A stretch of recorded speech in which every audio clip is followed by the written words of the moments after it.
Buongiorno e ben ritrovati con l'informazione flash di New Sicilia. I principali titoli della mattina. Sono indagati per omicidio stradale dalla Procura di Palermo i genitori di Aurora, la bambina di 3 anni che ha perso la vita nell'incidente avvenuto la notte tra sabato e domenica a Villabate. L'uomo perché guidava con un tasso di alcol elevato, la donna perché seduta al lato passeggero, tenendo la piccola tra le braccia, avrebbe violato le norme sulla sicurezza. Un 26enne di Catania è stato arrestato per porto e detenzione di armi clandestine. L'indagine, iniziata con un blitz del dicembre scorso contro un gruppo facente riferimento ai cursoti milanesi, ha rivelato l'organizzazione di un'azione armata. Il 26enne aveva confermato la sua partecipazione con un selfie in una chat.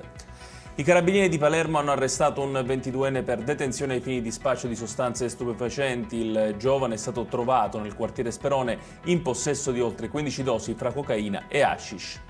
Arresto per droga anche a Catania, dove nel quartiere Trappeto Nord è stato scoperto un garage che fungeva da deposito di marijuana. All'interno i carabinieri hanno trovato oltre mezzo chilo di stupefacente. Il 21enne proprietario del garage è stato posto ai domiciliari.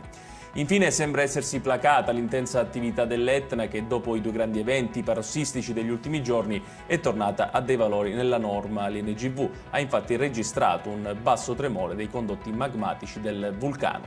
Ed è tutto per questa edizione. Tutti i dettagli su queste notizie li trovate come sempre sul nostro sito www.newsicilia.it. Grazie per averci seguiti, arrivederci.